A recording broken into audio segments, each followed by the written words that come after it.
నమస్కారం ఫ్రెండ్స్.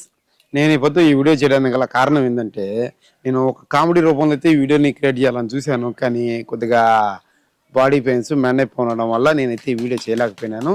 గత కొద్ది రోజులుగా మనం వీడియోలు కూడా చేయకుండా ఉండడానికి కారణం కూడా ఇదే. మీకు చెప్పబోయేది ఏంటంటే, మన వీడియో ఏదైతే చూస్తూ ఉన్నారో వాళ్ళందరికీ దయచేసి పేరు పేరున అందరికీ నమస్కారం, కొత్త సంవత్సర శుభాకాంక్షలు. ఇకపోతే సైబర్ క్రైమ్ గురించి అయితే మీరు వింటూనే ఉన్నారు ప్రతిరోజు. ఈ సంవత్సరం అయితే కొత్తగా వాళ్ళు ఒక ట్రైలర్ చేస్తున్నారు. ఏంటంటే, మనకి జనవరి ఫస్ట్ అనగానే మనం ఆటోమేటిక్గా గ్రీటింగ్ కార్డు కానీ లేదంటే ఫోటోలు కానీ మెసేజ్లు కానీ అయితే మనం మన ఫ్రెండ్స్కి కానీ రిలేటివ్స్కి కానీ మనం అయితే పంపించడం జరుగుతుంది. ఇది కామన్గా జరిగేది.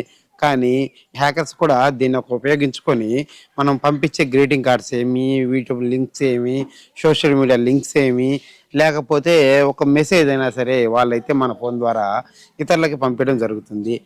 దీంట్లో మనకి వచ్చే నష్టం ఏంది అని మీరు ఈ లింక్ని క్లిక్ చేయడం కానీ లేదా ఓపెన్ చేసి చూడడం వల్ల కానీ లేదా వేరే వాళ్ళకి షేర్ చేయడం వల్ల ఏమవుతుందంటే ఆటోమేటిక్గా మీరే కాదు మీ ఫ్రెండ్స్ కూడా ప్రమాదంలో పడిపోతారు.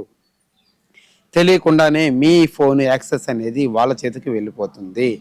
ఈ యాక్సెస్ అనేది వాళ్ళ చేతికి వెళ్ళిపోగానే మీ అకౌంట్లో డబ్బు కావచ్చు లేదా మీ పర్సనల్ ఇన్ఫర్మేషన్ కావచ్చు లీక్ అయ్యే అవకాశం ఉంది. దయచేసి ప్రతి ఒక్కరూ కూడా ఈ విషయాన్ని గుర్తుపెట్టుకోండి.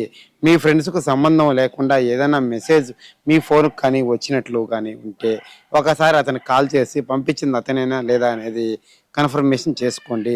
లేదంటే మీరు ఆ మెసేజ్ ఓపెన్ చేయొద్దు. పొరపాటుగా మీరు ఓపెన్ చేసినట్లయితే మీకు ఖచ్చితంగా అయితే ఈ అమౌంట్ అనేది లాస్ అయ్యే అవకాశం కానీ లేదా మీ పర్సనల్ ఇన్ఫర్మేషన్ కానీ లీక్ అయ్యే అవకాశం ఉంటుంది. కాబట్టి ఈ టెక్నాలజికల్ లోకంలో మనం బతకాలంటే మన ఇన్ఫర్మేషన్ అనేది సేఫ్గా ఉండాలి. అలాగే మనం కొత్త సంవత్సరం హ్యాపీగా జరుపుకోవాలంటే మన జోబిలో డబ్బు పోకుండా ఉండాలి. కాబట్టి ప్రతి ఒక్కరికి ఇది షేర్ చేయండి. ముఖ్యంగా మన సబ్స్క్రైబర్ని మేలుకొల్పండి. అందరికీ ఈ వీడియోని ఖచ్చితంగా షేర్ చేయడం మర్చిపోకండి.